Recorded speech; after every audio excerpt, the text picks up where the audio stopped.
si bien me hubiera gustado mucho que hoy hiciéramos el primer cálculo, no sé si nos dé tiempo, tenemos que ver varias cosas antes de eso, entonces, pues es importante que las veamos. Vamos a empezar con el cálculo más simple a la hora de que se hace un diseño en acero. En este caso es el cálculo de miembros que están sujetos única y exclusivamente a tensión, ¿vale?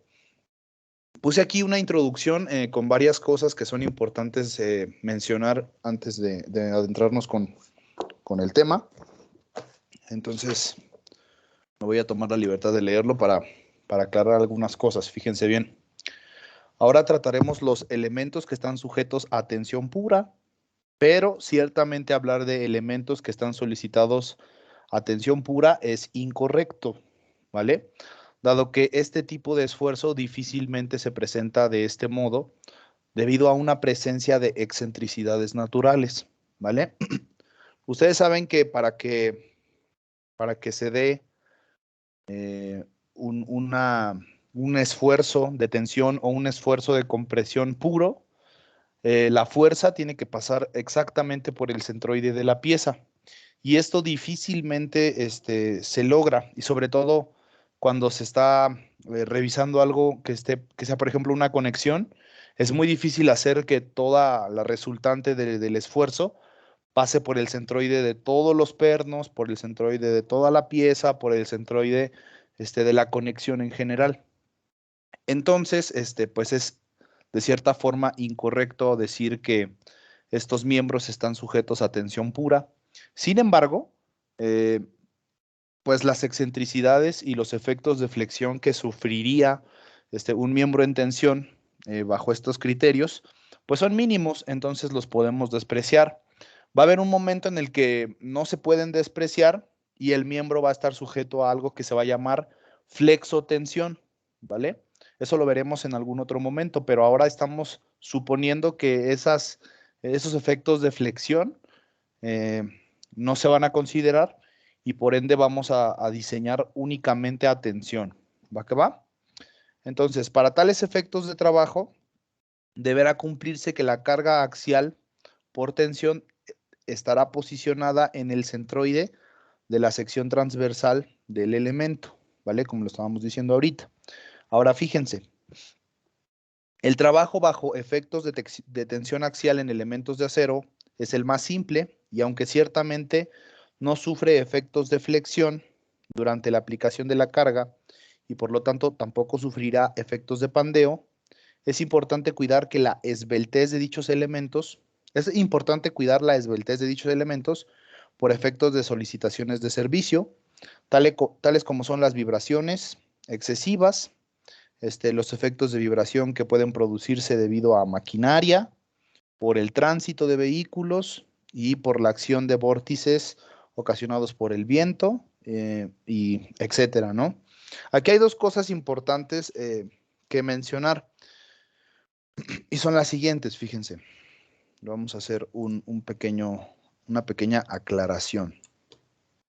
Supongamos que yo quiero revisar una barra, no sé, a lo mejor circular, ay, perdón, circular así, que esté sujeta a un esfuerzo axial. Ustedes saben que un esfuerzo axial, pues es el esfuerzo que se da de forma normal a la sección de la barra. Entonces yo tengo dos tipos de esfuerzo axial pues sí, de esfuerzo axial. Este, que me va a generar una compresión.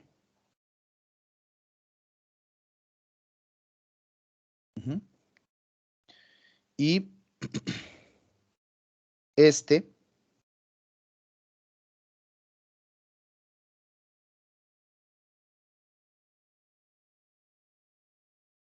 que me va a generar una tensión.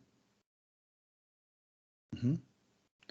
Supongamos que si yo sujeto la barra a compresión, eso va a provocar, en algún momento, ingenieros, va a provocar que la barra se doble, ¿vale?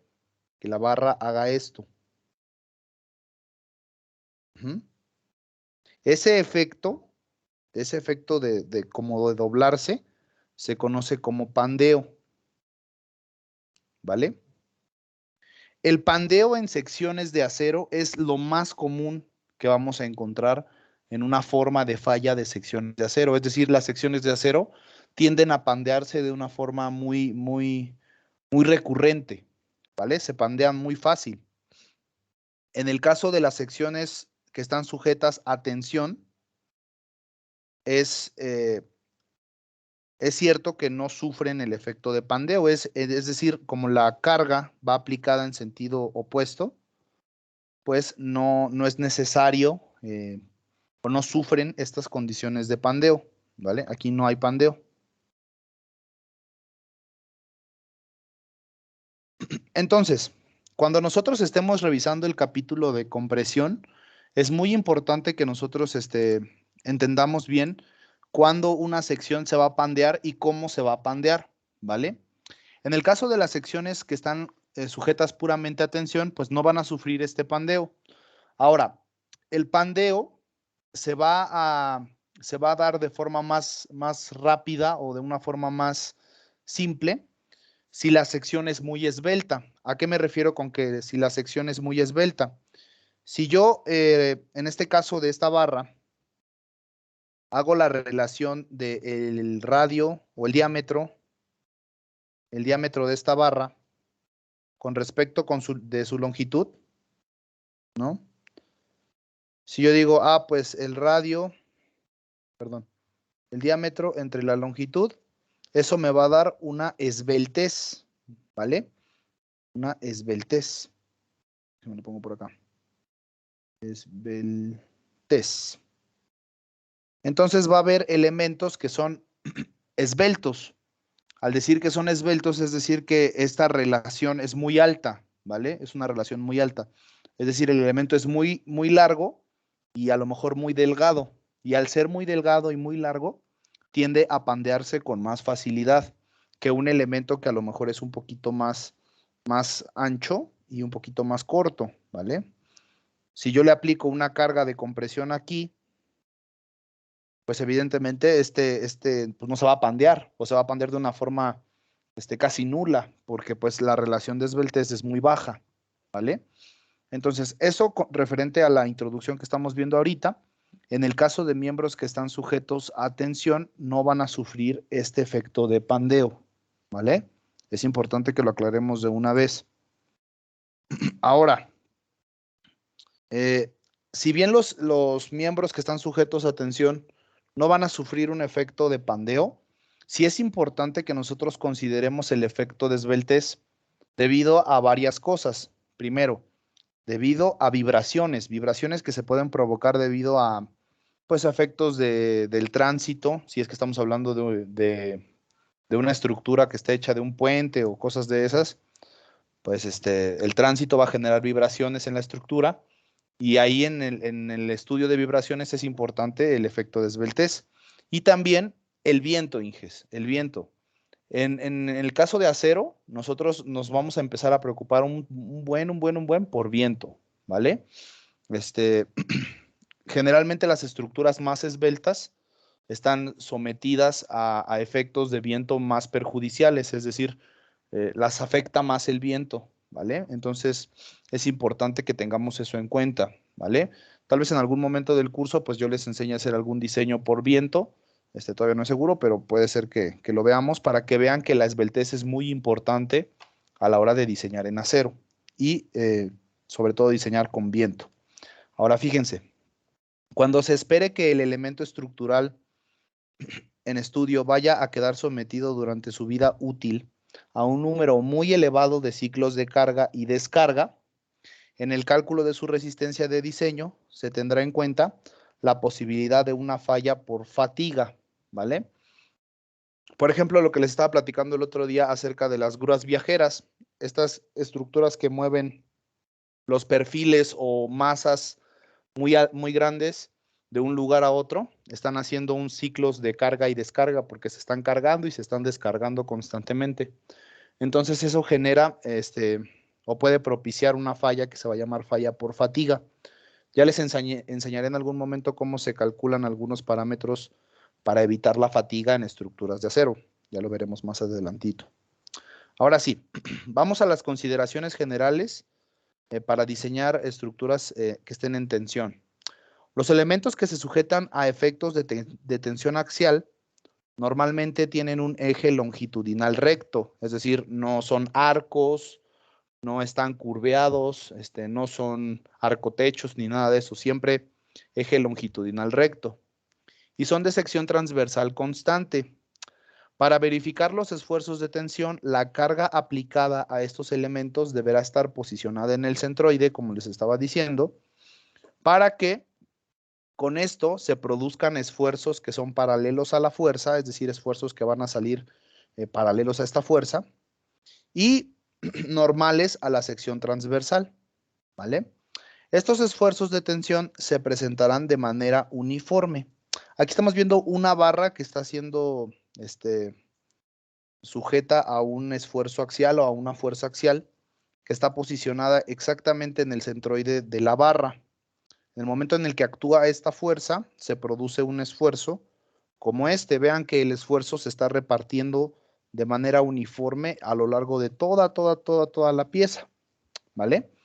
Entonces, así es como vamos a considerar que se está generando este esfuerzo. ¿Ok va? Ahora, el elemento va a sufrir un incremento en su longitud, como lo vemos acá. Tiene esta longitud inicial y se incrementa este delta de longitud de manera uniforme en dirección de la fuerza y su eje longitudinal. También podemos ver que al incrementarse esta longitud, el área de la sección transversal se reduce un poquito, ¿vale? Nada más una pregunta, ¿cómo podemos evaluar esa reducción de área? ¿Alguien sabe? ¿Con qué coeficiente? Se supone que en resistencia de materiales les dijeron cómo. No sé si lo vieron. Es con el de Poisson. Exactamente, con el coeficiente de Poisson, exactamente. Que me define la reducción de área, ¿no? Muy bien. Esto quiere decir que todas las fibras sufren la misma deformación o la misma elongación y podemos concluir que internamente la barra está sometida a una fuerza que actúa de adentro hacia afuera de la pieza, que es normal al plano de su sección transversal, y a esta fuerza pues se le va a dar el nombre de tracción axial, ¿vale? Recuerden que la clase pasada yo les dije que nosotros estamos acostumbrados a escuchar la palabra tensión y decir, ah, pues tensión, y pues eso quiere decir que se está estirando, ¿no? Incluso el tema es tensión. La palabra correcta es tracción, ¿vale? Nada más lo ponemos así porque en muchas bibliografías de aquí de México pues está como tensión. Entonces aquí se puede ver cómo el esfuerzo se reparte de forma uniforme y ese esfuerzo va a ser igual a esta tensión que está saliendo de la pieza dividida entre el área, ¿vale? También tenemos involucrados varias cosas en esta pieza. Está involucrada el módulo de elasticidad, por ejemplo. También involucra el módulo de Poisson, aunque no esté aquí. La longitud de la pieza y el área de la sección transversal, etcétera, ¿no? Varias cosas que hay que considerar. Ahora fíjense, cuando se habla de una distribución uniforme de los esfuerzos, se habla también de que cada partícula que está formando a la sección transversal sufrirá la misma deformación. Esta deformación podrá permanecer dentro del rango elástico, ya habíamos hablado acerca del rango elástico, o en el rango plástico y desarrollar su ductilidad. Esto va a depender de si se alcanza o no se alcanza el esfuerzo de fluencia, ¿vale? En este caso, el equilibrio interno se obtiene cuando el material es suficientemente resistente para soportar los esfuerzos que, ocasionados por la fuerza de tensión axial, tratan de separar las partículas que constituyen el material, ¿vale? Entonces nosotros, puede pasar que la pieza quede completamente dentro de su rango elástico. Esto quiere decir que pues no va a desarrollar el esfuerzo de fluencia, o que desarrolle el esfuerzo de fluencia y ahora esté trabajando en el rango plástico. Y reitero, no pasa nada si está trabajando en el rango plástico, es como que un miedito que luego nos meten de, ah, no, pues ya se pasó y está en el rango plástico. No pasa nada. Lo único que va a pasar es que las deformaciones son más difíciles de controlar. Entonces es importante que tengamos una noción de diseño por plasticidad que vamos a tener por acá.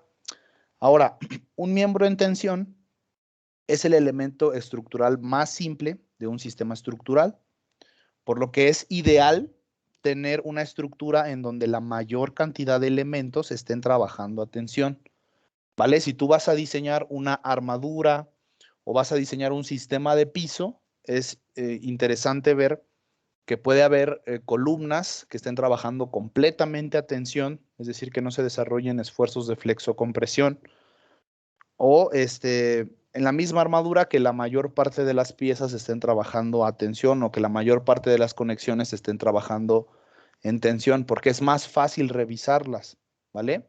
Si de por sí ahorita vamos a ver que revisar una conexión que está a tensión es todo un show, revisar una que esté a flexocompresión o una que esté a compresión, pues es un poco más de labor. Entonces, es una recomendación que estén a tensión, ¿va?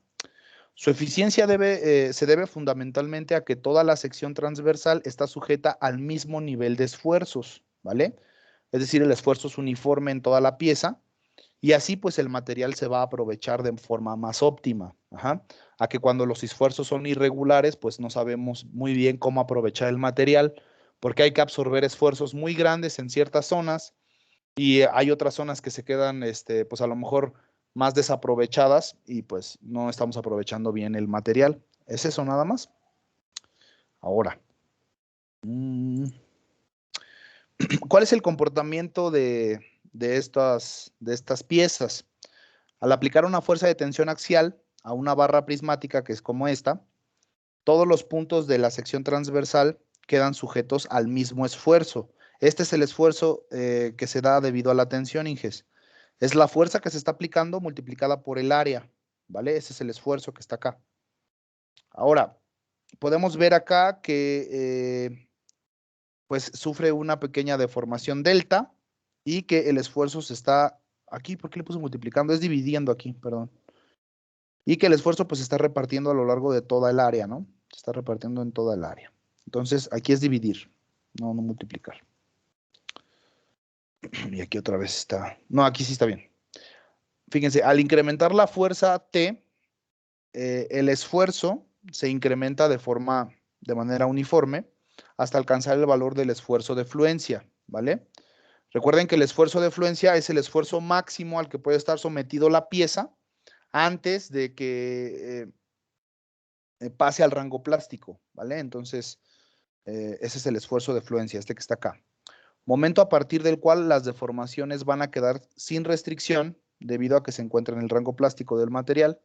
Y entonces, pues esa fuerza que voy a aplicar, esa fuerza máxima que voy a aplicar, va a ser igual a el área multiplicada por el esfuerzo de fluencia, ¿vale? Es la fuerza máxima que puedo aplicar a la barra, ¿vale?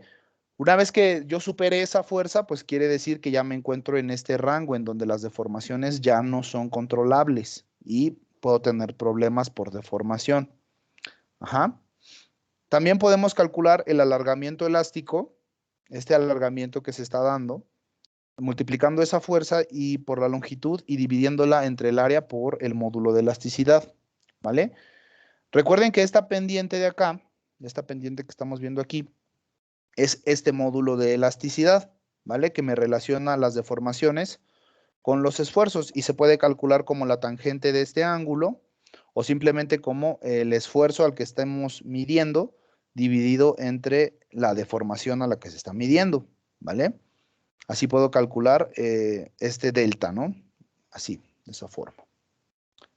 Bueno, fíjense bien, cuando nosotros hablemos de elementos que estén sujetos a tensión, pues vamos a ver que por lo general se van a colocar unos orificios ahí para poner tornillos, ¿vale? Unos barrenos.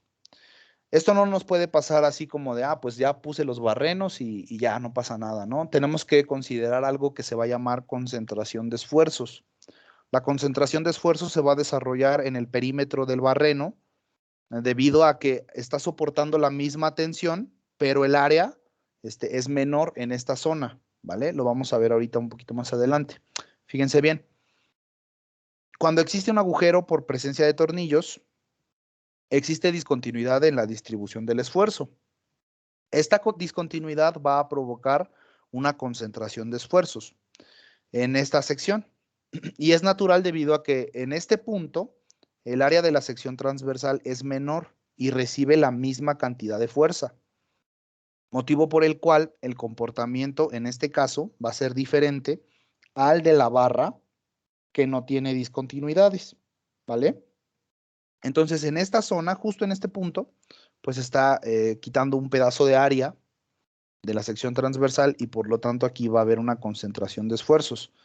¿Qué tantos esfuerzos se concentran en esa zona? Bueno, vamos a ver.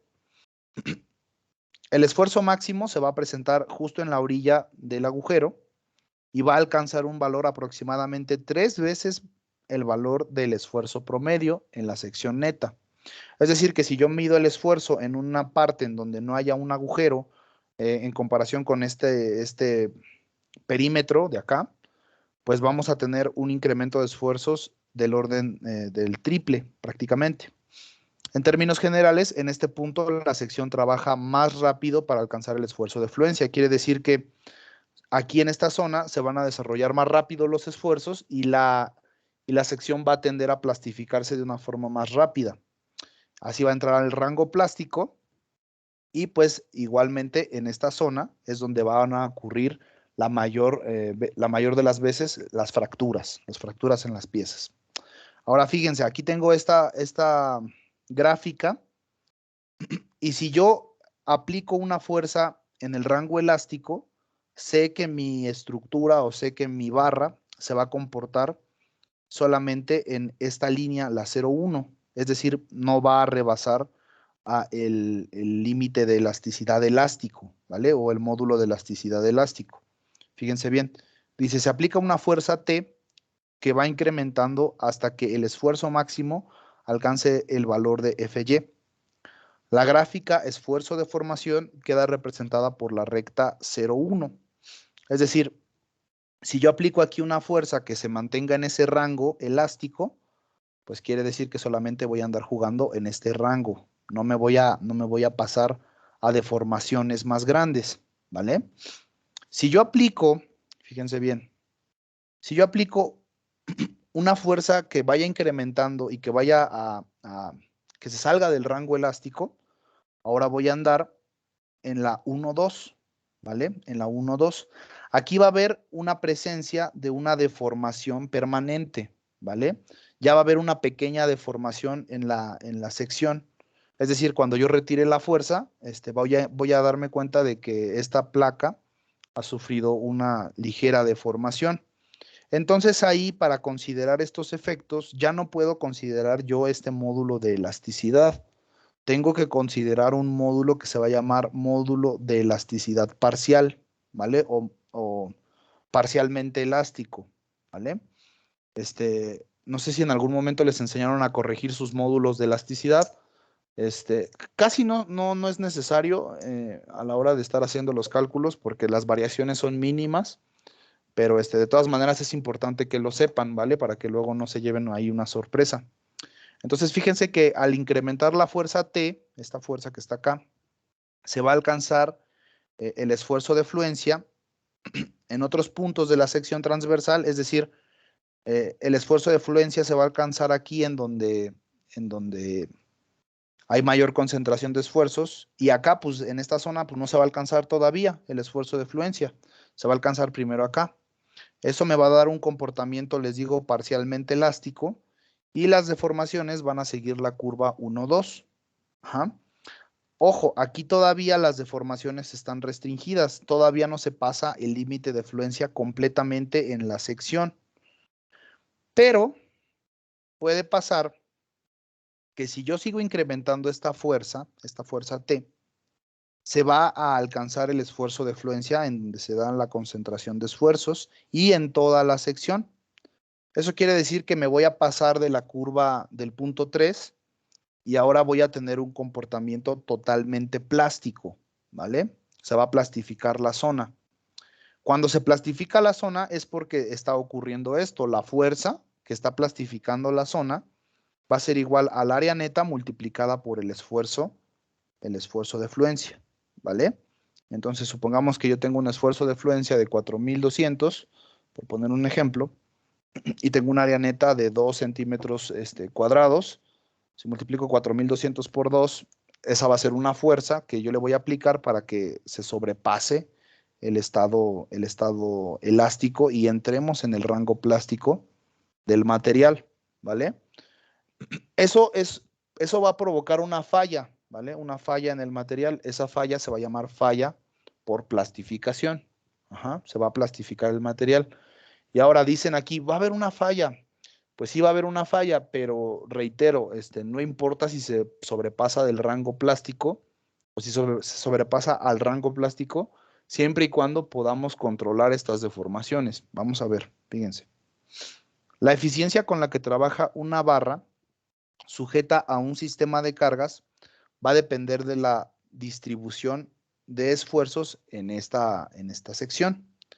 La eficiencia máxima se alcanza cuando todas las secciones transversales están trabajando el esfuerzo máximo permisible, ¿vale?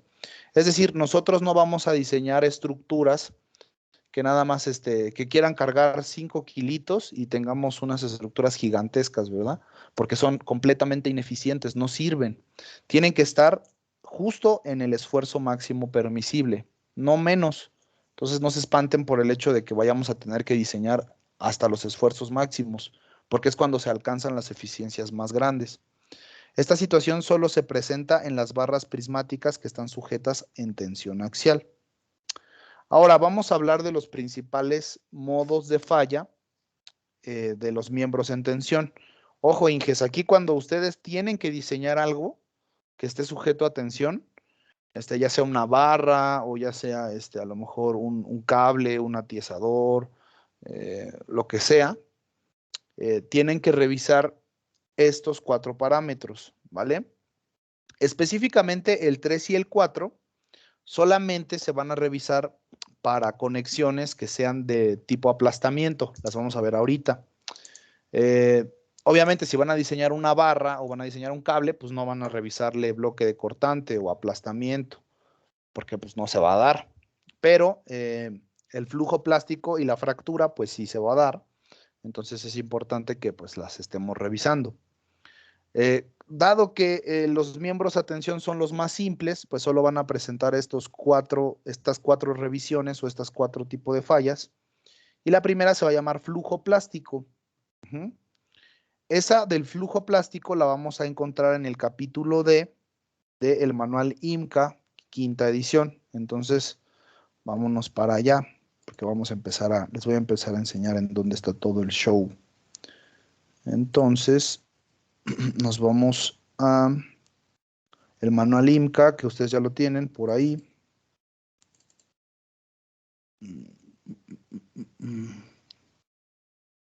Manual IMCA, aquí.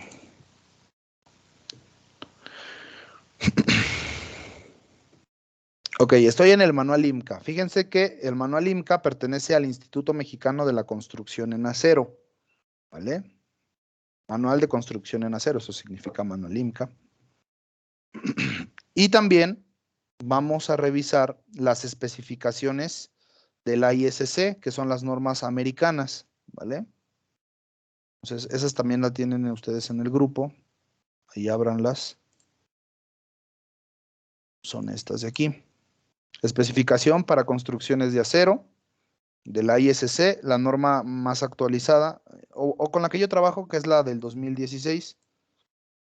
Desconozco si ya haya salido una actualización, pero básicamente pues es lo mismo. Y también vamos a trabajar, déjenme abrir el IMCA allá también. Vamos a trabajar con las normas con las que nosotros estamos acostumbrados a trabajar, que son las normas del Reglamento de Construcciones de la Ciudad de México. Apenas se actualizaron las de acero en el 2020, me parece. Bueno, en el año pasado se actualizaron. Entonces es importante que las tengan. Ya tienen las del 2020 ustedes también ahí en su Classroom. Y las que vienen un poquito más detalladas, que son las del 2017. También hay que ver qué fue lo que se cambió. Entonces vamos a eso. Ujú. Específicamente, los miembros en tensión se van a revisar en el capítulo 4 de las normas del reglamento de la Ciudad de México. Ahí dice, miembros en tensión. Y los vamos a revisar ahorita. ¿Vale? Miembros en tensión. De las normas del 2020, pues también ese es el capítulo 4. Dejen mirar el capítulo 4.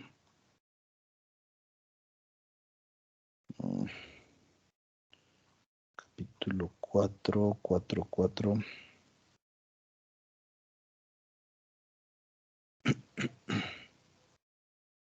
está? ¿Dónde está? Aquí. Miembros en tensión. Del capítulo 4. En el manual IMCA nos vamos a ir al capítulo D. ¿Vale? Capítulo D del manual IMCA.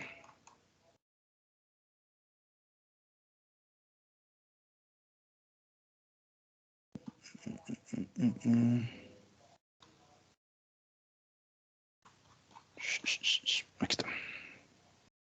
Capítulo de diseño de miembros en tensión. Ahí está. Y en las especificaciones de la ISC, también es el capítulo D. Por eso les decía el otro día, Gustavo me preguntaba que si eran una copia, pues van a ver ahorita cómo se parecen o qué tanto se parecen las normas americanas con respecto a nuestros manuales de diseño. Lo van a ver. Entonces nos vamos al capítulo D. Capítulo D. Ahí está. Ya tenemos todo. Vean aquí como dice diseño de miembros en tracción, que era lo que les decía hace ratito que era el nombre correcto. Entonces, fíjense, el flujo plástico lo va a atender el manual IMCA en el capítulo D, ¿vale? Entonces nos vamos a ese manual, capítulo D.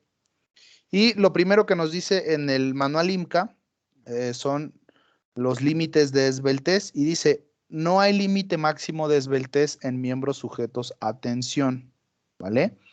Es decir, que la relación que vimos hace ratito, que es la que provoca el pandeo, pues en el caso de miembros a tensión, pues no existe, ¿vale? Porque no va a haber pandeo. Entonces, incluso la misma norma me dice que no va a haber límite. Pero también me dice que la relación L sobre R, que vamos a ver después qué es, en miembros sujetos a tensión no debe de exceder de 300, ¿vale? Esa es una revisión que se hace para evitar sobre todo flexocompresiones dentro de las secciones, para que no tengamos problemas por esbeltez, pues. Ahora bien, dice resistencia a tensión. La resistencia de diseño phi-RN y la resistencia permisible Rn sobre omega de miembros de tensión debe ser la menor de las magnitudes obtenidas en los estados límite de fluencia por tensión y ruptura por tensión. Fíjense que aquí en el capítulo D solamente consideran estos dos estados límite, el estado límite de fluencia y el estado límite de ruptura. Y la fluencia se va a calcular de la siguiente forma. Vamos a multiplicar el esfuerzo de fluencia por el área que va a ser AG, ahorita vamos a ver qué es eso, y la ruptura, el esfuerzo de ruptura por AE. Ahora, tenemos dos criterios de diseño, el phi-RN y el Rn sobre omega. ¿Cuál es la diferencia entre uno y el otro? ¿Alguien sabe? Lo habíamos platicado hace unas clases. ¿Se acuerdan? No se acuerdan. Gustavo, ¿cuál es la diferencia? ¿Si andas por ahí? Chala. Bueno, uno pertenece al criterio de diseño del LRFD y el otro pertenece al criterio de diseño del ASD, ¿vale? Acuérdense de eso, habíamos visto esas filosofías de diseño la clase pasada, me parece. Entonces, esto es lo que dice el manual de el IMCA, ¿no? Ahora vamos a ver qué dice las normas. Fíjense que en las normas nos establecen los estados límite primero y nos dice los estados límite de diseños de miembros en tensión se consideran el de fluencia en la sección total y el de fractura en la sección neta, ¿vale? Y nos dan las mismas fórmulas. El estado límite de fluencia en la sección total es FR por FY y por A, y el de fractura es FR por FU y por AE. Y fíjense que aquí dice factores de resistencia iguales a 0.9 para el estado límite de fluencia y 0.75 para el estado límite de fractura. Este 0.9 y este 0.75, vean que viene del criterio de diseño del LRFD, que es este, 0.9 y 0.75, ¿vale? Es decir que nuestro manual o nuestras normas de la Ciudad de México prefieren el criterio de diseño LRFD que el ASD, y lo habíamos visto en la clase pasada del por qué se prefiere el LRFD o cuándo usar el LRFD, ¿vale? Entonces, esto es lo que dicen nuestras normas. Eh, las normas, las chidas, las americanas, las del ISC, eh, vuelven a establecer lo mismo desde esbeltez y nos dan la misma recomendación, ¿vale? Entonces, si se dan cuenta, pues prácticamente el manual IMCA es una copia, control C, control V, de las normas ISC, ¿vale? Incluso están organizadas de la misma forma. Entonces, pues ahí está la respuesta que estaba buscando Gustavo la última vez. Entonces nosotros, fíjense que vamos a revisar el flujo plástico y la fractura, pero además vamos a revisar el bloque de cortante y el aplastamiento y desgarre. Eso no lo está considerando la norma, porque eso se da, les digo, en conexiones específicas. Entonces ahorita vamos a ver eso, fíjense bien. Vamos con la primera revisión que se hace. La primera revisión se llama flujo plástico y consiste en que se desarrolle el esfuerzo máximo en el área total de la sección. Esto ocurre cuando el esfuerzo de tensión aplicado iguala el esfuerzo de fluencia del material y las deformaciones quedan sin restricción. Es decir, yo tengo aquí una pieza y le aplico una fuerza y esta pieza como que se estira, se estira, se estira, se estira y se deforma. Ya cuando se deformó así mucho y la suelto y sigue deformada, quiere decir que se plastificó, ¿vale? Sobrepasó su límite de fluencia y se va a ver así como está en esta imagen, ¿vale? Esta falla es la menos común que se van a encontrar, Inges. Es decir, es la que menos rige el diseño. Entonces, difícilmente las secciones van a sufrir una fluencia de manera global. Sí llega a pasar, pero es muy difícil que se presente, ¿vale? Antes se va a fracturar o antes va a haber un bloque de cortante o un aplastamiento u otro tipo de falla, pero para que llegue al flujo plástico, pues está cañón. Imagínense para poder deformar esta sección, cuánta fuerza no se le tuvo que haber aplicado para que se viera así. Muchísima, muchísima fuerza. Entonces, pues no, está complicado. Ahora, ¿cómo se va a revisar? Anótenlo porque pues estas fórmulas son las que van a ustedes usar para sus cálculos. Entonces, el estado límite de fluencia o flujo plástico se va a revisar con la siguiente ecuación. Fn igual a Ag por Fy. Y aquí vamos a empezar con los detalles. Fn es la resistencia nominal, anoten eso, al flujo plástico en el material, ¿vale? Ag es el área total de la sección transversal, total, ¿vale? Y Fy es el esfuerzo máximo de fluencia en el material, es este de aquí. Ahora, recuerden que el diseño, de acuerdo a las filosofías LRFD y ASD, establecen que la resistencia de diseño va a ser alguna de estas dos, ¿vale? Es decir, si yo aplico esta ecuación, voy a encontrar la resistencia nominal, pero la resistencia nominal no es la resistencia de diseño, no es la resistencia con la que vamos a dejar nuestras piezas. Tenemos que hacerlo de acuerdo al LRFD y multiplicar esa resistencia por un factor phi, o al ASD y dividir esa resistencia entre este factor, ¿vale?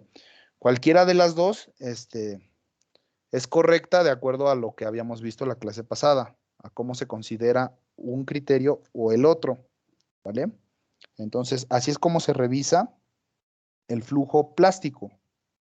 No sé si hasta aquí vamos bien. ¿Sí se está entendiendo todo? ¿O hay alguna pregunta? No, todo bien, Inge.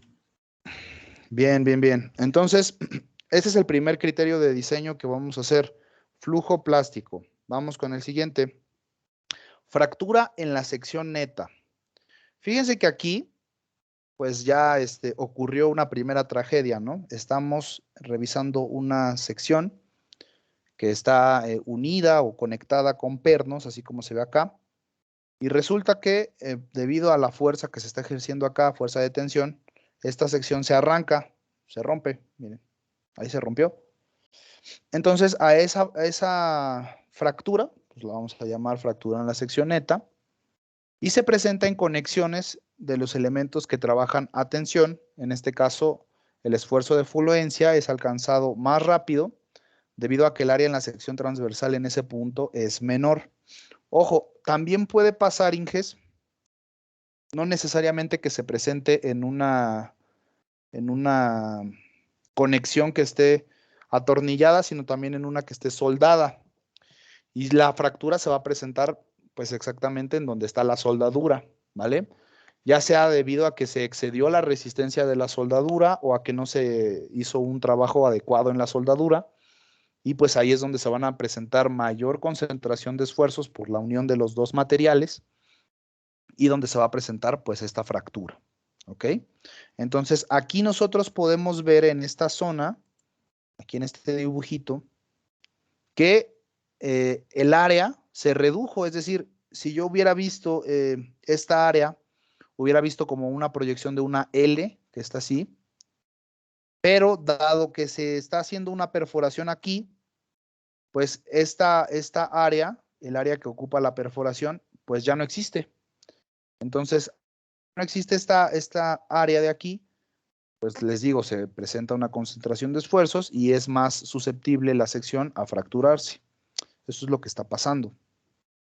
Ahora, ¿cómo se revisa esta cosa de la fractura en la sección neta? Puede ser de la siguiente forma. Fn, que es la resistencia nominal a la ruptura, va a ser igual a AE por FU. Y ahora fíjense, AE es el área efectiva, ya no es el área total o el área gruesa, ya es el área efectiva. Entonces nosotros tenemos que aprender a calcular un área que se va a llamar área efectiva para poder hacer nuestros cálculos. Esa multiplicada por el esfuerzo de ruptura, FU, los esfuerzos de ruptura y los esfuerzos de fluencia de cada cero, los hemos visto ya en clases anteriores. Entonces, pues es importante que ya tengan esa información. Ahora, acuérdense de nuevo que las filosofías de diseño nos dicen que pues esta resistencia es la resistencia nominal, por lo tanto hay que multiplicar por factores y dividir por factores de carga. En este caso, factores de resistencia, perdón. En este caso, los factores van a ser 0.75 para LRFD y 2 para ASD, ¿vale?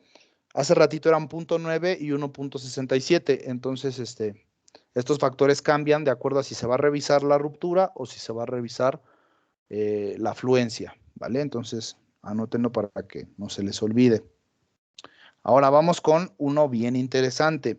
Este se va a llamar bloque de cortante, ¿vale? Vean ahora cómo se está produciendo la falla. Hace ratito la falla provocaba que toda la sección se desprendiera de la conexión. Ahora acá se va a desprender a través de una trayectoria, ¿vale? Va a haber una trayectoria en donde se va a generar esa concentración de esfuerzos y pues se va a desprender la pieza, ¿vale? Esa trayectoria se va a llamar trayectoria de falla y nosotros tenemos también que aprender a calcular esas trayectorias y a predecirlas, ¿vale? Porque de acuerdo a cómo estén dispuestos los pernos en este tipo de conexiones, se van a desarrollar más fácilmente o más difícilmente ciertas trayectorias de falla. Entonces nosotros tenemos que ser bien abusados para poder determinar cuáles son las trayectorias de falla más probables en la pieza, ¿vale? Eso pues obviamente solo nos lo va a dar la práctica, nos lo va a dar la experiencia, a lo mejor que hayamos tenido alguna cosa que no nos salió muy bien y ya sabemos qué es lo que tenemos que hacer para la próxima vez. No es tanto como que estemos haciendo muchos cálculos, sino toda la experiencia que vamos generando al hacer todo este tipo de conexiones, ¿vale? Entonces hay que revisarlas. La falla se presenta en toda la longitud de la parte conectada, solo en la longitud de la parte conectada. Y se combina un esfuerzo de cortante, porque se está cortando la pieza, con uno de tensión y están actuando de forma simultánea, ¿vale? Este esfuerzo se va a llamar bloque de cortante o bloque de cortante y, y pues se va a presentar de esta forma. Ahora, ¿cómo se calcula? Bueno, aquí ya pues la cosa cambia, ya no es tan fácil. El bloque de cortante se va a revisar con esta ecuación. ¿Y de dónde viene esta ecuación? Bueno, no me la saqué yo de la manga. Nos vamos a ir de nuevo a nuestras normas. Y en el caso del manual IMCA, anótenlo por ahí, nos vamos a ir al capítulo J, ¿vale? Nos vamos al capítulo J. El capítulo J nos habla específicamente de diseño de conexiones, ¿vale? Entonces nos vamos al capítulo J. J, ¿dónde quedó?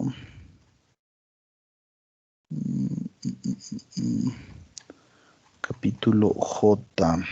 Y ahorita les digo exactamente en dónde. Me parece que es J4, si no mal recuerdo. Entonces me falta. Ok, el I.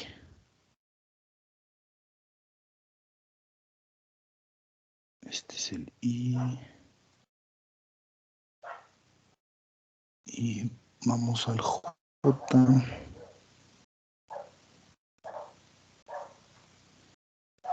JJ. Acá. J. Capítulo J. En las especificaciones de la AISC, pues también tendríamos que irnos al capítulo J, ¿vale? Capítulo J también es el diseño de conexiones en el AISC. Aquí estamos en el I, ya estamos cerca.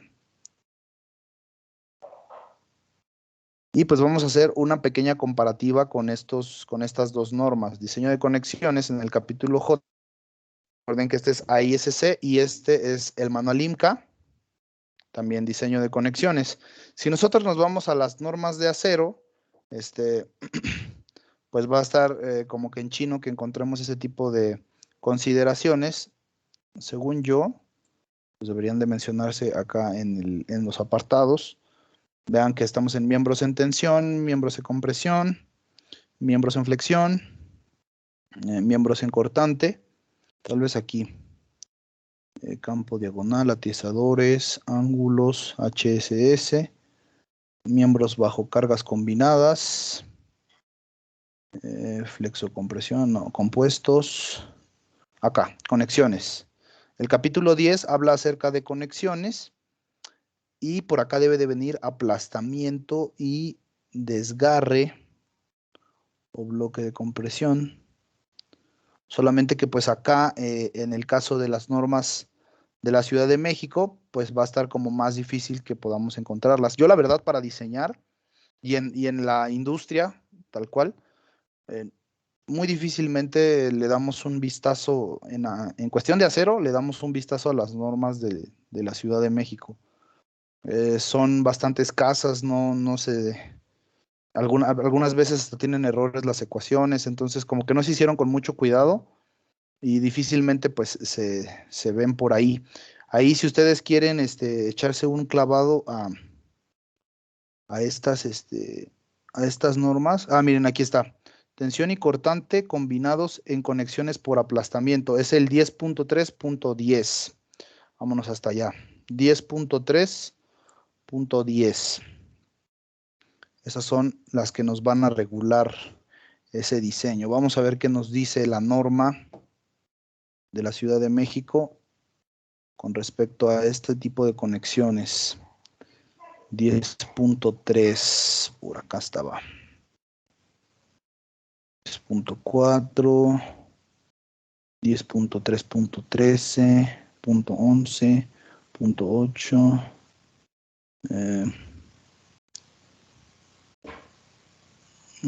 ¿Era 10.3.6 o 10.6.3? Ay, ya no me acuerdo. Era 10.3.10, ¿no? 10.3.10. Creo que sí. Sí, yo también tengo. Y ya está ahí. Ok, 10.3.10. Por acá andaba. Acá. Bueno, dice tensión y cortante combinados en conexiones por aplastamiento. Y dice, la resistencia permisible de un tornillo sujeto a tensión y fuerza cortante combinadas se determina de acuerdo con los estados límite de ruptura y por tensión y por cortante de acuerdo a esto. Bueno, aquí hay un detalle. Fíjense bien. Las conexiones son muy laboriosas, por eso cuando estábamos platicando hace unas clases acerca de las magias que luego se avientan los ingenieros ahí diseñando y que se avientan unas conexiones bien fumadas, los que tenemos que revisar las conexiones o supervisarlas, pues luego nos llevamos ahí varias horas haciendo todas las revisiones. ¿Por qué? Fíjense bien. Imagínense que yo tengo esta placa y esta placa está pues sujeta a una fuerza axial que va en este sentido y pues están dispuestos varios tornillos. Está este y está este. ¿Vale? Ahí están los tornillos. Están como en zigzag. Ajá. Entonces, si yo lo veo a lo mejor en esta vista, al momento de que se genere esta tensión, pues se va a producir aquí una fractura. Fractura en la placa. Se va a desprender esta zona de la placa. Déjenme la coloreo. Esta zona de la placa se va a desprender. ¿Vale? Esta. Pero puede pasar, Inges, que a lo mejor digamos, pues la placa, súper bien, o sea, le dimos el espesor que deberíamos darle y la placa anda a todo dar. Pero si yo veo los pernos, imagínense.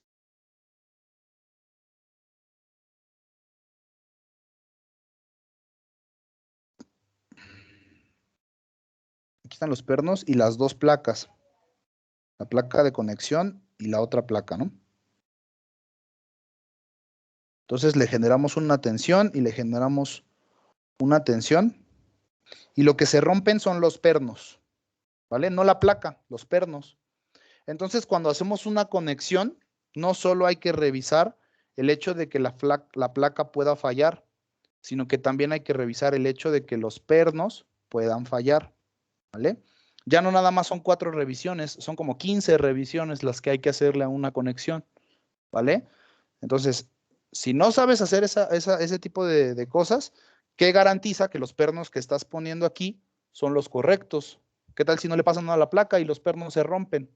O al revés, ponemos unos pernos bien gigantes de alta resistencia y una placa que no es correcta y la placa se rompe y se desgarra o se aplasta. Entonces, las normas, por lo que yo estoy viendo acá, por lo que yo estoy viendo acá, dice la resistencia permisible de un tornillo. Entonces, aquí lo que me está diciendo la norma es la revisión que se le tiene que hacer no a la placa, sino al perno, ¿vale? Entonces, hay una cosa que se tiene que revisar, otra cosa es que se tiene que revisar el perno, ¿vale? Entonces, por lo que yo veo acá, pues es la resistencia que va a ofrecerme el perno. Y pues sí, aquí está, es la resistencia del perno. Si yo me voy un poquito más abajo, vean que me sigue diciendo tornillos, y ya de ahí, pues ya no me dice nada más. Ya solo me dice colecciones por deslizamiento. Esta es la fórmula para revisar deslizamiento. Y pues ya, aquí no me recomendó nada para revisar la placa, ¿vale? Entonces, pues por eso recurrimos a este manual. Vamos a estar ya cuando estemos diseñando las conexiones, ya veremos bien cómo cómo abordarlas, qué tipos de conexiones hay y todo eso. Ahorita estamos apenas tratando de medio descubrir cómo está este show. Y vamos a, me parece que es J4, si no mal recuerdo, J4. Tornillos, aquí ya me habla de tornillos. Tamaño y uso de agujeros. Separación mínima entre agujeros. Separación máxima entre el borde y el agujero. Y por acá debe de estar, por acá. ¿Dónde está? Resistencia, aquí está. El inciso 3 del capítulo J, subsección 4, nos habla acerca de la resistencia a cortante en bloque. Y fíjense, la resistencia disponible para el estado límite de una ruptura en bloque por cortante a lo largo de la trayectoria o trayectorias de falla por cortante se debe tomar como, y aquí está, esta es la ecuación, ¿vale? Punto 6 de FU por ANB más VS por FU por ANT menor o igual que punto 6 de FY por AGB más VS por FU por ANT. Aquí pues tenemos que definir todo eso. Y fíjense, aquí nos está diciendo que VS, que es un factor de reducción, se va a tomar igual a 1, es decir, no hay que hacer ninguna reducción, cuando el esfuerzo es uniforme. Ajá. Cuando el esfuerzo no es uniforme, vamos a tomar en cuenta el VS igual a 0.5. ¿Cuándo es cuando el esfuerzo no es uniforme? Ah, pues cuando no está aplicado directamente en el centroide de la pieza, ¿vale? Si tú haces tu cálculo y la resultante de tensión no cae justo en el centroide de la pieza, tu VS para revisar bloque de cortante tiene que ser 0.5, ¿vale? Ojo con eso porque es muy importante, ¿vale? Entonces nos vamos de nuevo acá a la presentación y vamos a ver qué significa todo este alboroto. Fn es la resistencia nominal al bloque de cortante o bloque de cortante. ANB es otra área que tenemos que aprender a calcular y es el área de corte en la sección transversal. ANT es otra área que tenemos que aprender a calcular y es el área neta de tensión en la sección transversal. AGB, otra área, que es el área bruta que está en corte en la sección transversal. Ya van varias áreas las que tenemos que aprender a calcular. Eso es lo primero que tenemos que aprender a calcular, Inges, porque en mi experiencia personal, al menos cuando tomamos la clase de acero y estamos viendo este tema, es en donde nos quieren pues meter gol en las áreas, ¿vale? No la saben calcular y por tanto, pues ya todo su cálculo se fue a la goma. Entonces hay que aprender a calcular estas áreas. Ahora, el VS es un coeficiente de reducción usado en el cálculo de la resistencia del bloque de ruptura de corte. Así se llama este VS, ¿vale? Y pues como les decía hace ratito, va a valer 1 para esfuerzos uniformes y va a valer 0.5 para esfuerzos que no son uniformes. ¿Ok? Bueno, y ahora sí llegamos al bueno. Vamos a revisar qué pasaría cuando no se alcanza a desarrollar este esfuerzo anterior, el bloque de cortante, y se desarrolla este esfuerzo, ya sea por aplastamiento o por desgarre, ¿vale? Vamos a ver qué pasa. Esta es la última falla, la última revisión que haríamos. Se puede presentar en dos casos. El aplastamiento, que es esto que estamos viendo acá. Vean que estamos sometiendo la sección a una tensión. Y el tornillo, tanto el tornillo como la placa, sufren como una especie de elongación en esta zona, como que pues se aplastan, no se puede decir de otra forma, se aplastan, y entonces están más propensos a que aquí es donde ocurra pues la falla por cortante, ¿vale? Un aplastamiento es un foco rojo de que va a haber un corte aquí, solamente nos está avisando la sección porque está fluyendo, ¿vale? ¿Qué puede pasar? Puede pasar un desgarramiento también. ¿Qué es un desgarramiento? Pues esto que estamos viendo acá. Se está jalando la placa y los tornillos son de alta resistencia o ni siquiera sienten este jalón. Y al no sentir el jalón, pues la placa se comienza a romper en la trayectoria de los pernos. Entonces, pues se comienza a ver de esta forma. Ahí es donde decimos que ha ocurrido un desgarramiento, ¿vale? Esta falla solo se va a revisar en condiciones del tipo aplastamiento, ¿vale? Se las menciono porque son efectos que pasan en un miembro que está sujeto a tensión, ¿vale? Pero, pues, puramente o propiamente, cuando estemos diseñando las conexiones atornilladas y soldadas, estas son las que más nos van a preocupar, tanto el bloque de cortante como el aplastamiento o el desgarre. Son las revisiones que más nos van a preocupar porque son las que más tienen probabilidades de ocurrir.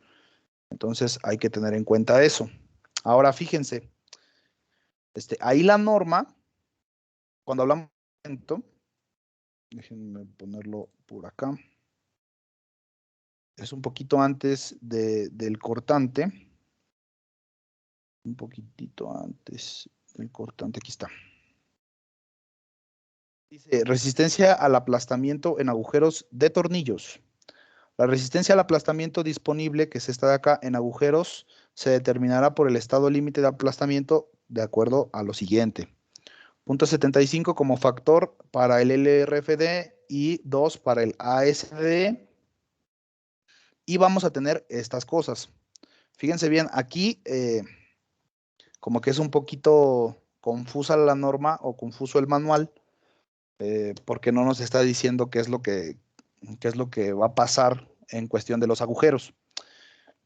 Primero nos da unas ecuaciones que van a funcionar para agujeros que estén sobredimensionados, para agujeros estándar, perdón, que estén sobredimensionados, que estén alargados cortos o que estén alargados largos, ¿vale? Entonces, pues ahí, si alguien que no tiene mucha experiencia diseñando quiere meterse a las normas y revisar aplastamiento, pues como que va a decir, ah, caray, que aquí suena como raro, ¿no? Alargado, corto. Dices, o es alargado o es corto, ¿no? Para este tipo de pernos, nos están dando esta ecuación que está acá. Dice, Rn es igual a 1.2 de LC por T por FU, y eso tiene que ser menor o igual a 2.4 por D por T y por FU. Entonces dices, bien, entonces pues ya, ahí tengo mi ecuación. Y esta ecuación se va a considerar cuando la deformación que esté en el agujero, o sea, que se dé a lo largo de la placa, esté considerándose en el diseño, ¿vale? Si tú quieres que tu placa no sufra esta pequeña deformación, pues consideras esta ecuación. Y luego dice, cuando la deformación en el agujero, es decir, en la placa, del tornillo bajo carga de servicio, no es una consideración de diseño. Es decir, si se deforma o no se deforma, me vale, ¿no? Lo que me importa es que no se desarrolle esta condición de aplastamiento o de desgarre. Bueno, cuando sea eso, pues tengo que considerar esta ecuación. Ajá. Y el inciso B, este es el inciso A, dice, en tornillos en una conexión con agujeros alargados perpendiculares a la dirección de la fuerza. Y dices, úchala, pues entonces, ¿cuál de las tres utilizo? Bueno, ahí te va. Porque en la escuela a mí nada más me dijeron, ah, esta es la ecuación que tienes que usar. Ahí, ¿dónde está? Esta es la ecuación que tienes que usar, esta primera. Y yo dije, ah, va, chido. Y resulta que los barrenos son diferentes y ya valió queso, ¿no? Porque ya no es esta la ecuación, sino alguna de estas otras dos. Entonces, pues ahí les va el secreto. Aquí están. La resistencia al aplastamiento depende de varios factores. El primer factor es el tipo de taladro. ¿Por qué le puse taladro? Es barreno. El tipo de barreno. Ya lo había guardado así. Barreno. El tipo de barreno que esté considerándose. Y pues hay 4 tipos de barrenos, el STD, el SD, el AC y el AL. El STD es el estándar, ¿vale? El estándar es un agujero que se hace, o un barreno que se hace, de acuerdo al diámetro nominal del perno que le vas a meter ahí, y además se le tiene que aumentar 1/8 de pulgada. Vamos a ver por qué se tiene que aumentar 1/8 de pulgada, pero ese es el barreno que se le hace, ¿no? Ese barreno se llama estándar. Luego vamos a tener un SD, que es un sobredimensionado. Es un barreno que tiene un poquito más grande, el barreno un poquito más ancho, y se da para ciertas condiciones de diseño. Ya veremos cuando estamos construyendo nuestras conexiones, qué es lo que se tiene que dar para que hagamos un sobredimensionado en los barrenos. Y también algo muy, muy, muy normal son los alargados cortos y los alargados largos. El alargado corto es este barreno. Vean que este ya no es un círculo, sino como una especie de elipse, y es un poquito más chonchita de los lados. El barrenado es un poquito más chonchito, y esto le permite al perno entrar de cierta forma, ya sea que se haga porque se le quiere dar una especie de libertad en cuanto a movimiento, o porque se estaba colocando un tipo de tuerca especial que es para este tipo de barrenado, ¿ok?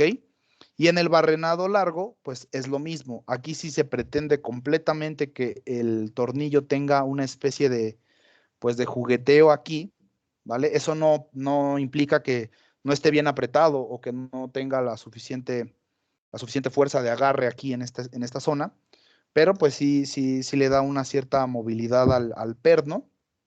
Y también se le tiene que agregar unas tuercas ¿cómo se llamaban estos? Bueno, unas tuercas especiales que se tienen que colocar para este tipo de barrenado. Entonces, de acuerdo al barrenado que tú vas a hacer, porque tú eres quien va a decir qué tipo de barrenado vas a meter en tu conexión, pues es cómo vas a revisar la tensión y el aplastamiento, ¿vale?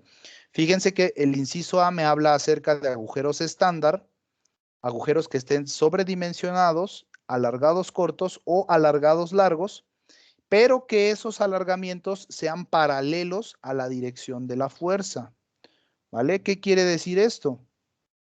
Bueno, que si yo voy a meter un alargado corto o un alargado largo, aquí tengo el alargado largo, ahí bueno, ahí está, largo, aquí va mi perno, y la dirección de la fuerza es en este sentido, paralela, ¿vale? Paralela a la dirección de alargado.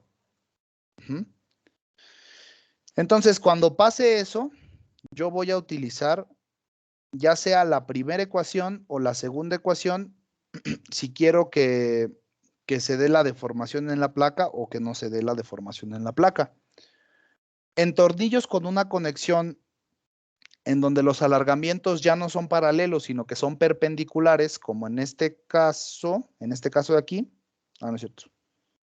En este caso, voy a utilizar esta ecuación, ¿vale? Vean que aquí la fuerza está en sentido perpendicular al alargamiento del barreno. Ajá. Entonces, ese es el detalle. Aquí repetí la presentación. Esta no se debe de colocar. Ahí está. Ok, entonces fíjense bien. La revisión dice lo siguiente: 1.2 de la longitud LC multiplicada por T multiplicada por FU. Eso debe ser menor o igual que 2.4 de DT multiplicado por T y multiplicado por FU. Esta es la que vamos a nosotros a utilizar, Inges. Casi siempre se considera que la deformación en el agujero es una condición de diseño, ¿vale? Sobre todo para no tener problemas de deformaciones o de plastificaciones en donde no queremos después. Eso lo vamos a considerar. Y pues cuando ustedes tengan este caso, que es muy raro, pero pues sí se llega a dar, hagan la revisión con esto, por favor, ¿vale? En los problemas que yo les vaya a poner en algún futuro, pues son problemas, pues ya no de niños de universidad, ¿verdad? Ya van a ser de ingenieros. Entonces, pues consideren que todo este tipo de informaciones van a influir en el diseño. Ajá. Eso sobre todo pues para que puedan diseñar chido, ¿no? Y los contraten de volada cuando salgan, o los busquen para hacer diseños o lo que sea. Si no, pues no los van a buscar. Entonces, he ahí el detalle. ¿Hasta aquí alguna duda? ¿Algo que no se haya entendido? ¿Sí se entendió todo? ¿Vamos bien? No. ¿Sí vamos bien? Sí, Inge, yo no tengo Bueno. una duda. Sí. ¿Cómo trabajan o cómo se vería un agujero alargado largo? Es que no entiendo cómo trabaja. Pues es que, pues tendría que buscar la foto, pero realmente un agujero así. Imagínate que el barreno, déjame lo pongo acá, o mejor acá. El barreno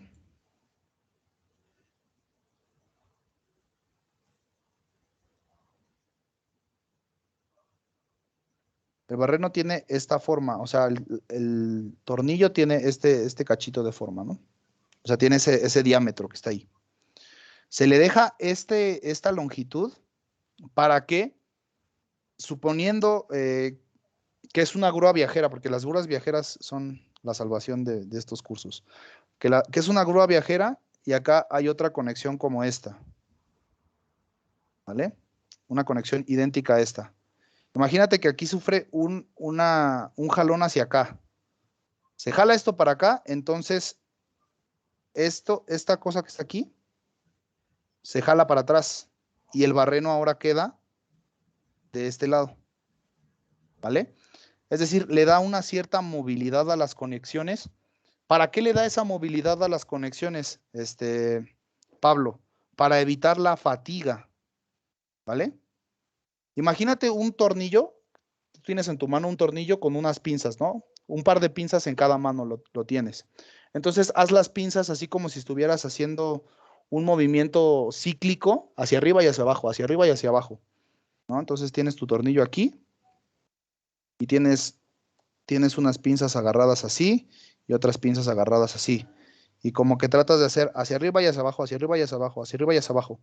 Después de muchos ciclos de que estés haciendo hacia arriba y hacia abajo, el tornillo va a comenzar a desgastarse en esta zona. Va a generar una zona de concentración de esfuerzos y se va a producir un efecto de fatiga, ¿vale?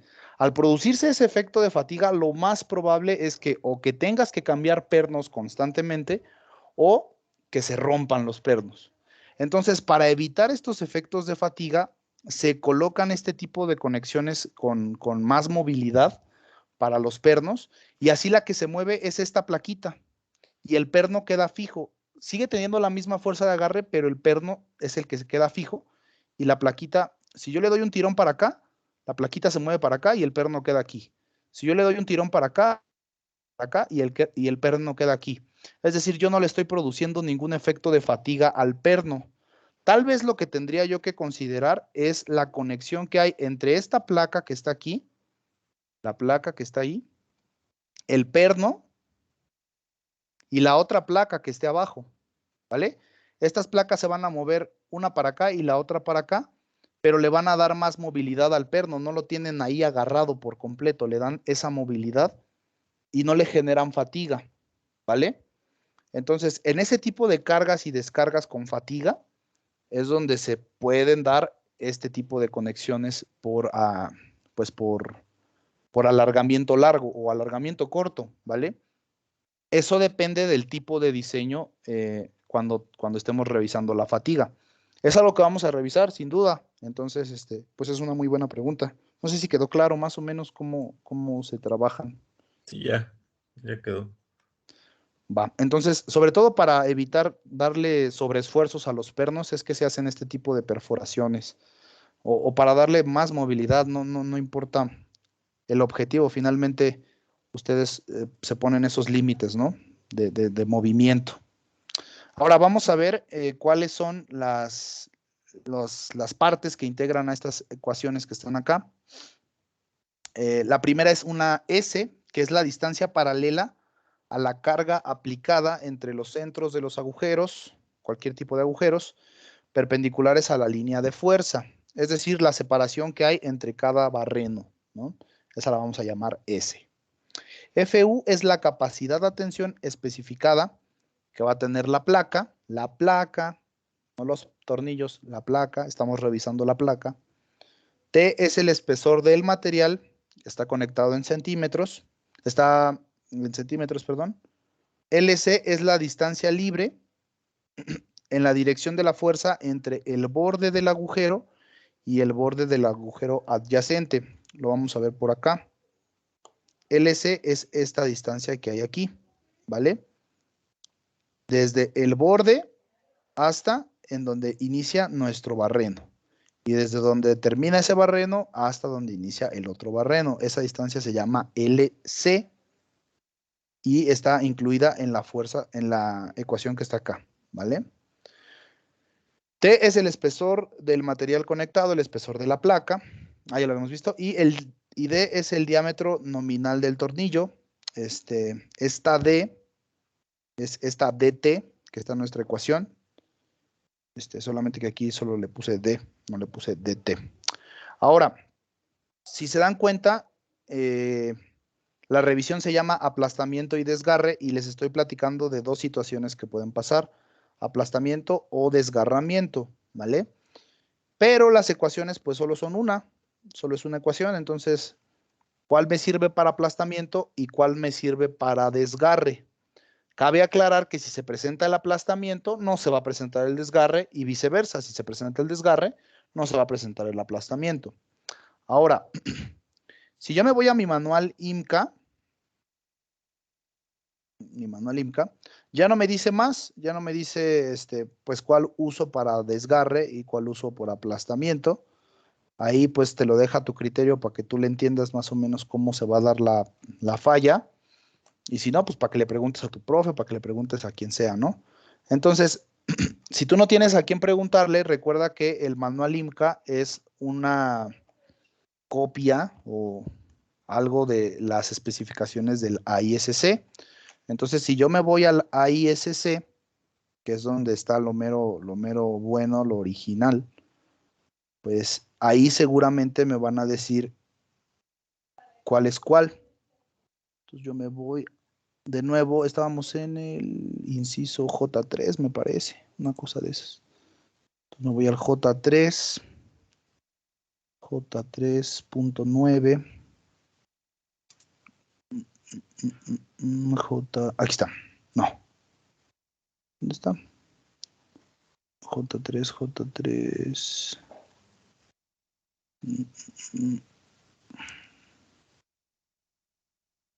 ¿qué? ¿J9? No, ¿dónde quedó? Achis. A ver.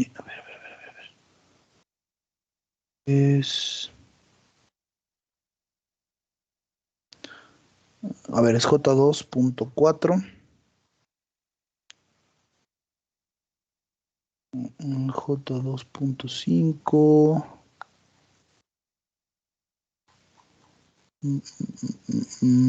J3, aquí está J3.1.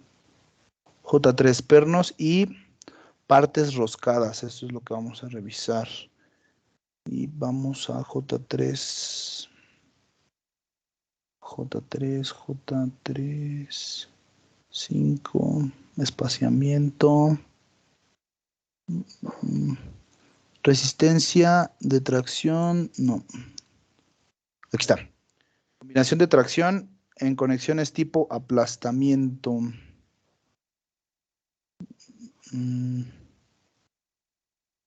¿Dónde quedaron? Aquí ya es deslizamiento. Újule. Acá está. Aquí está. Sería J3.10. Resistencia de aplastamiento y desgaste en perforaciones de pernos. Vale, ahí anótenlo. Lo voy a subrayar también para que no se me pierda. Fíjense que en este caso, pues nos vuelven a sugerir las mismas ecuaciones que nos está sugiriendo el manual IMCA. ¿Vale? Solo que en este caso, pues nos lo da con un poquito más de claridad. Aquí tengo la ecuación y vean acá. La resistencia de aplastamiento disponible en perforaciones de pernos se limita para el estado límite siguiente, estos dos estados límites, el LRFD y el ASD. Y para un perno con perforaciones estándar, bla, bla, bla, bla, bla, bla, ya vimos ese tipo de perforaciones, vamos a tener dos consideraciones, aplastamiento. Y dice, cuando la deformación en la perforación del perno bajo cargas de servicio sea considerada en diseño, el aplastamiento se va a revisar con esta ecuación, ¿vale? Con esta de aquí. Vamos a resaltarla. Entonces, si se dan cuenta, esta ecuación es exactamente la misma ecuación que tenemos del lado derecho en el manual IMCA. Entonces, ahí en el manual IMCA, ustedes colóquenle, o en sus apuntes colóquenle que esta parte de la ecuación me va a dar el aplastamiento, ¿vale? Aplastamiento, ahí está. Y el desgarre, pues es el otro lado de la ecuación, esta que está acá, ¿vale? Entonces, ahí está. Es esta de acá. Y lo mismo, pues para todas las ecuaciones. Esta va a ser aplastamiento, esta va a ser desgarre, esta va a ser aplastamiento, esta va a ser desgarre. ¿Vale? Si yo reviso cuál de las dos es mayor, puedo ver cuál de las dos tiene más probabilidades de ocurrir, ya sea si sea aplastamiento o si sea desgarre. Y para eso, pues tenemos que tener la siguiente lógica. Si yo, aquí están las conexiones, aquí se está produciendo el aplastamiento y es esta ecuación. Si yo tengo que los barrenos son más resistentes que la placa, o que tienen una mayor rigidez, una mayor resistencia que la placa, lo más probable es que se presente el aplastamiento, ¿vale? Y si ocurre lo siguiente, lo contrario, que la placa sea un poquito más, más débil, más, ¿cómo se puede decir? O sea, no sea tan espesa, no tenga un espesor tan grande, pues se va a producir el desgarre, ¿vale? Entonces, cualquiera de las dos situaciones puede ocurrir, pero no pueden ocurrir las dos situaciones, ¿vale? Entonces, o ocurre aplastamiento o ocurre el desgarre, ¿vale? Dependiendo de cómo se presenten las situaciones a la hora de estar diseñando pues la estructura, ¿ok? No sé si hasta aquí haya alguna duda o pregunta.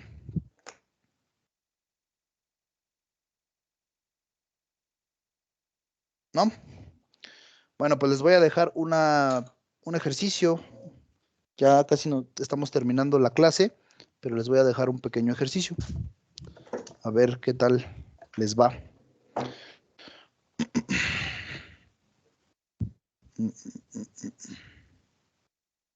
Vamos a ver.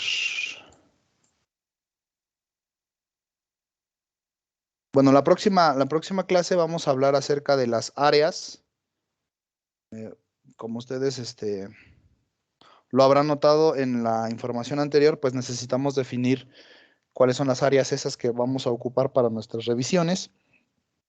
Entonces, la próxima clase vamos a revisar eso, pero pues vamos a escribir un pequeño ejercicio muy simple que ustedes van a poder resolver eh, como primer ejercicio. Vamos a ver cuáles pondremos. Uno que esté fácil para que no sufran tanto.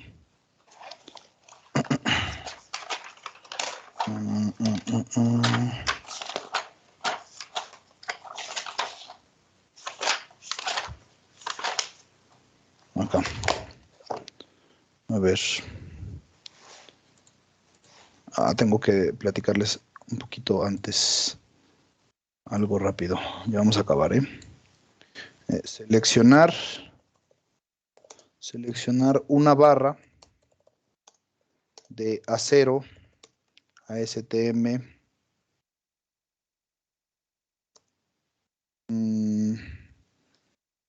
Les vamos a decir A36, que sea capaz de soportar una carga muerta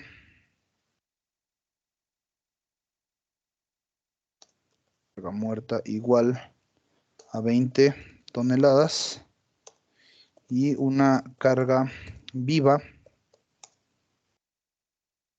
CV igual a 15 toneladas.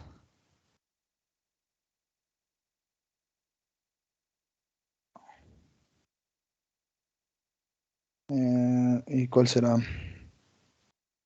15 toneladas. El perfil será LI.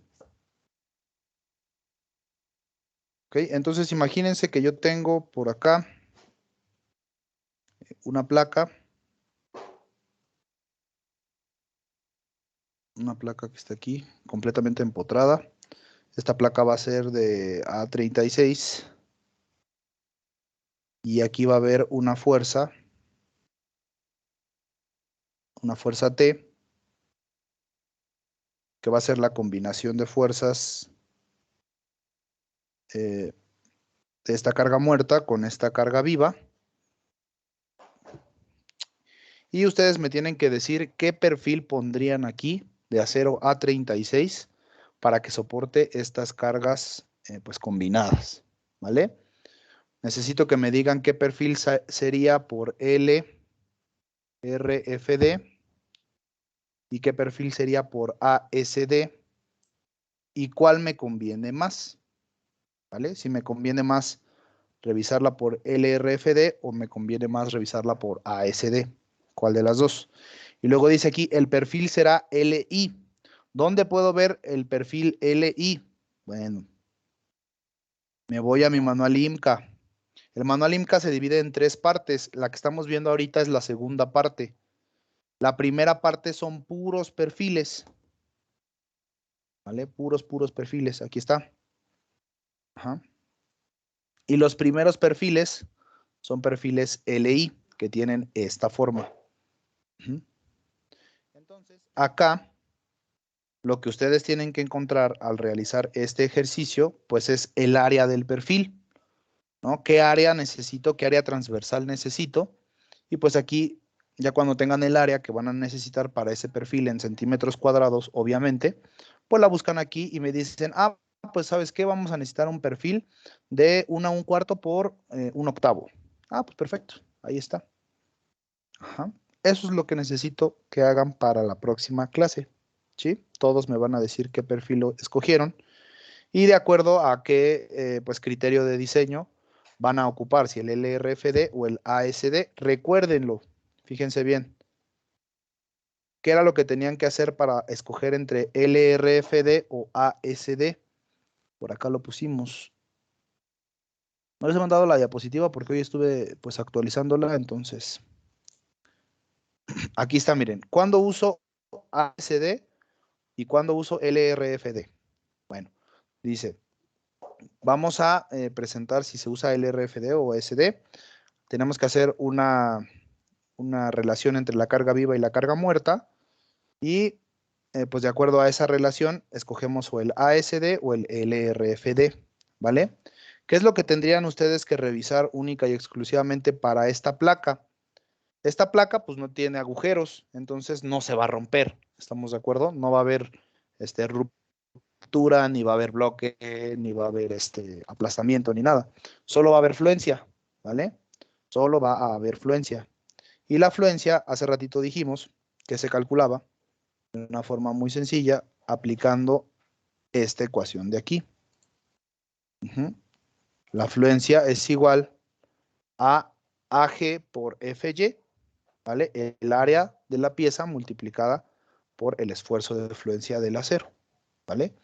Ojo, dependiendo de qué criterio es el que le salga, pues van a ser si lo multiplican por 0.9 o si lo dividen entre 1.67. Y así de fácil. ¿Sí quedó claro lo que tienen que hacer? ¿O no? Sí, Inge, ahí en donde dice para LRFD, la desigualdad sí está correcta. Es que dice FU menor o igual a Phi por FU. Ah, sí, cierto, aquí hay un detalle. Sería FN, ¿no? Ajá. Aquí es FN, perdón. Sí, FU, ¿qué es? ¿Qué sería FU? La fuerza última. Exactamente, la fuerza última que ustedes van a calcular. Esa fuerza última tiene que ser menor o igual a la fuerza resistente que se va a obtener con esta ecuación. Sí, sí, sí, sí. Gracias, Pablo. Ahí se me fue el dedo. Bueno, ¿alguna otra duda? ¿Algo no quedó claro? ¿Todo quedó bien? Bueno, Inges, pues este es el primer... Sí, ¿alguien tiene alguna duda? ¿No? No, decía que por mi parte todo bien. Ah, perfecto. Gracias, David.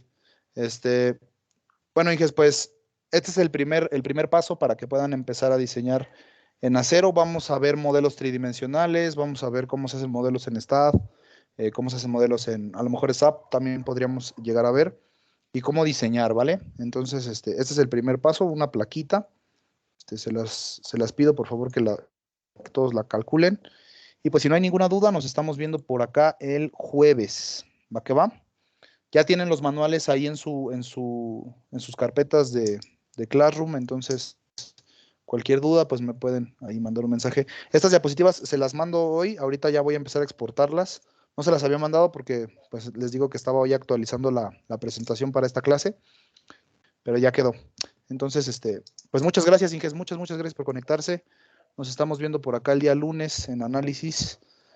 Pues cuídense mucho, que tengan buen fin.